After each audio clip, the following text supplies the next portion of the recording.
अगर पूरी दुनिया में देखा जाए तो मौत के जो टॉप कारण हैं उनमें से टॉप में रहता है कार्डियोवैस्कुलर डिजीज, यानी कि हार्ट से, आपके हृदय से संबंधित बीमारियां। तो इस वीडियो के माध्यम से मैं आपको सिर्फ एजुकेट करना चाहता हूं कि आप समझ जाएं क्या सिम्टम्स होते हैं, क्या लक्षण होते हैं अगर हार्ट अटैक होने वाला होता है तो, या हार्ट अटैक हो रहा है तो। ये जानना बहुत ज़रूरी है ताकि आप मेजर्स ले पाएं, ताकि आप फास्ट एक्शन ले पाएं और यही आपकी जान बचा पाएगा। तो ये जानकारी के लिए है जो हर किसी को होनी चाहिए। मेरा मानना है ये बच्चों को भी पता होना चाहिए ताकि किसी को भी कभी भी हेल्प की ज़रूरत पड़े या दूसरा एजुकेटेड है तो वो हेल्प कर सकता है दूसरों की। ये ऐसी सिंपल इंफॉर्मेशन है जो मेरे ख्याल से सबके पास होनी चाहिए। तो इस वीडियो के माध्यम से मैं थोड़ी सी अपनी ओर से कोशिश करता हूँ।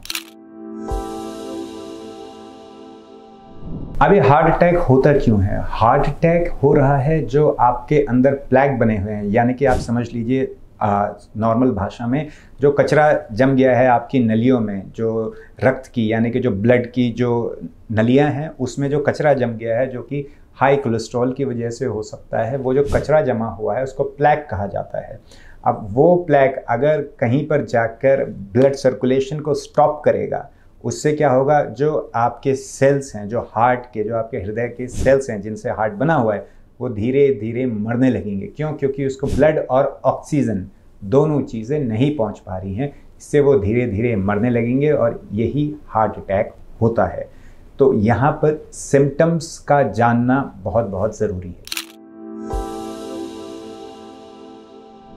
तो पहला लक्षण है कि चेस्ट में आपको डिस्कम्फर्ट हो रहा है, आपको अजीब सा लग रहा है, चेस्ट में भारीपन लग रहा है, बहुत ज़्यादा जैसे भारी हो गई है आपकी चेस्ट, टाइट हो गया है, या प्रेशर, किसी चीज़ का प्रेशर आपको फील हो रहा है आपकी चेस्ट पर। ये एक बहुत बड़ा सिम्टम है। दूसरा है कि आपको हार्ट के आसपास या छाती में आपको दर्द होने लगा। ऐसा नहीं है कि वो दर्द आपको दिन भर हो रहा है, नहीं, एकदम से आपको दर्द बढ़ेगा, आपको लगेगा कि यार ये एकदम से मेरा हार्ट में दर्द होने लगा, या फिर बर्निंग सेंसेशन, ऐसा लगेगा जैसे कुछ जल रहा है, या फिर आपको लगेगा कि बहुत ज़्यादा फुल हो गया है, एकदम भारी हो गया है, फुल हो गया है। ये सिम्टम होते हैं। तीसरा है आपको ऐसा लगेगा कि जैसे कोई दबा रहा है आपकी चेस्ट को, कोई सिकोड़ रहा है, बाहर से दबा रहा है, बहुत ज़्यादा प्रेशर बन रहा है इसके कारण। चौथा और बहुत इंपॉर्टेंट है, आपको जब फील होता है कि आपको दर्द हो रहा है, स्पेशली बाएं हाथ में, आपके बाएं हाथ में, लेफ्ट हैंड में आपको यहाँ से ऐसा लग रहा है कि दर्द जा रहा है, हार्ट से यहाँ को कोई दर्द जा रहा है, या फिर वो दर्द आपको लग रहा है कि हार्ट की ओर से पीछे, कमर के पीछे की ओर को जा रहा है, या फिर लग रहा है कि यार ये गर्दन की ओर को जा रहा है, या फिर लग रहा है कि ये जॉ में, यानी कि ये जो एरिया है जबड़ा, इसमें आपको लग रहा है कि दर्द जा रहा है। ऐसा हो रहा है तो तुरंत सतर्क हो जाइए, ये हार्ट अटैक का सिम्टम हो सकता है। फिर अगर आपको सांस लेने में परेशानी हो रही है, या फिर आप सांस पूरी नहीं ले पा रहे हो, छोटी छोटी सांसें ही ले पा रहे हो, ये भी एक सिम्टम होता है। आपको पसीना भी आ रहा है और आपको ठंड भी लग रही है, ये भी एक सिम्टम होता है। इसके बाद आपको लग रहा है बहुत फुलनेस आपके पेट में, कि बहुत हैवी हो गया है आपका पेट, या आपको इंडाइजेशन लग रहा है, अपच जैसी फीलिंग हो रही है। फिर उसके बाद आपको, या फिर नौशिया, यानी कि आपको थोड़ा अजीब सा मुंह में कड़वाहट या अजीब सा लग रहा है, या आपको वॉमिटिंग जैसे कि उल्टी आने जैसा हो रहा है, जी मचलाना सही शब्द होगा, जी मचलाना आपको लग रहा है।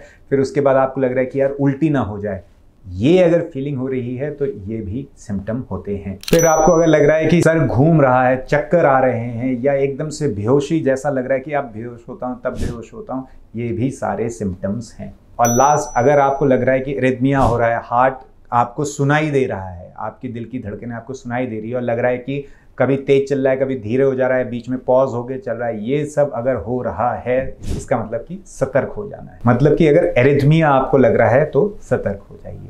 अब देखते हैं किन लोगों को ज़्यादा रिस्क है हार्ट अटैक का। सबसे पहला है मोटापा। अगर वेट बहुत ज़्यादा है, वज़न बहुत ज़्यादा बड़ा हुआ है, मोटापे से ग्रसित हैं, तो कोलेस्ट्रॉल हाई रहेगा ही रहेगा, उससे प्लेग जो आपके जो कचरा है नलियों में वो बनेगा। बहुत सारी और बीमारियां हो सकती हैं मोटापे की वजह से, जो आपको हृदय की परेशानी देंगी ही देंगी। तो अगर किसी का वज़न बढ़ा हुआ है, उसको सतर्क हो जाना है अपने हार्ट के हेल्थ के लिए।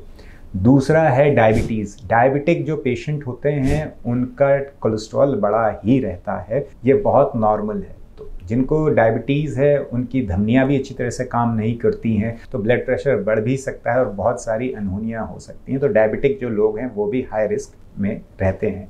तीसरा है ब्लड प्रेशर अगर आपका बढ़ा हुआ है। ब्लड प्रेशर बढ़ा रहेगा तो इस प्रेशर से क्या होगा, जो कचरा है वो टूट जाएगा अपनी जगह से और आगे जाके वो ब्लॉक कर सकता है और उसी ब्लॉक की वजह से फिर आपको हार्ट अटैक हो सकता है।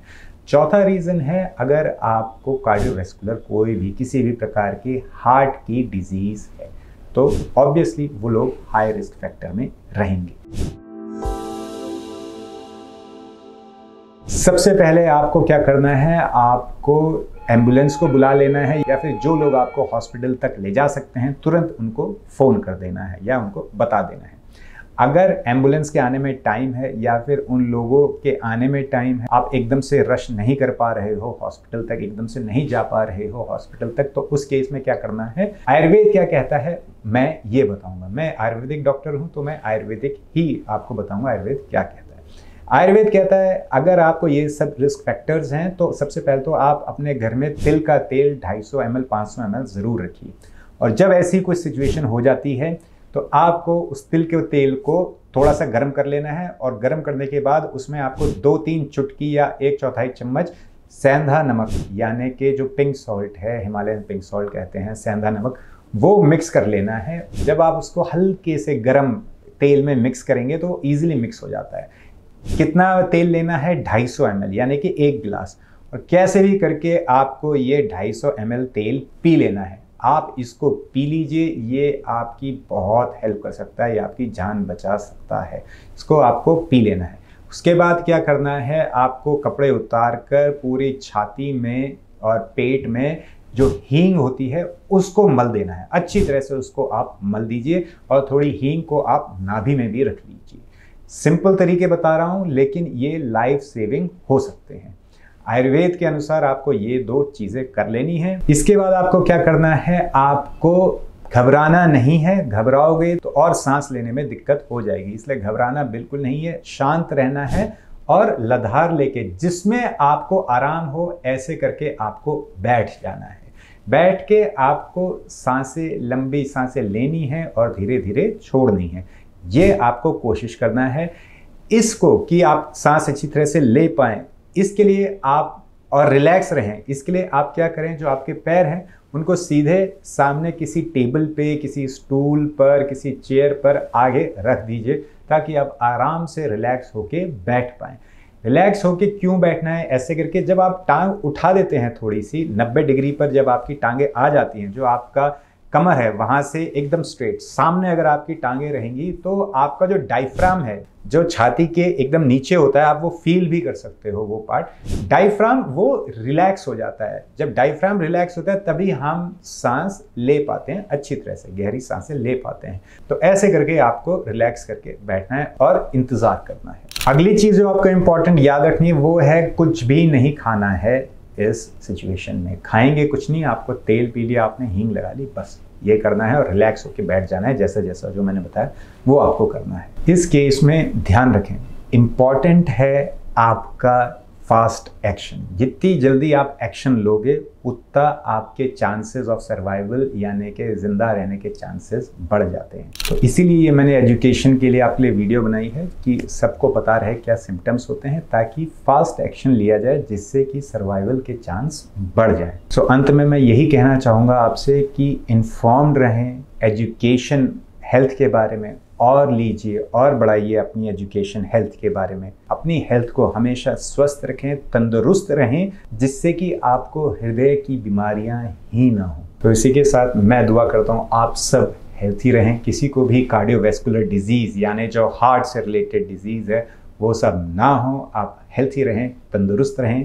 मिलते हैं अगली वीडियो में एक बड़ी मुस्कुराहट के साथ। तब तक के लिए हंसते रहिए, मुस्कुराते रहिए।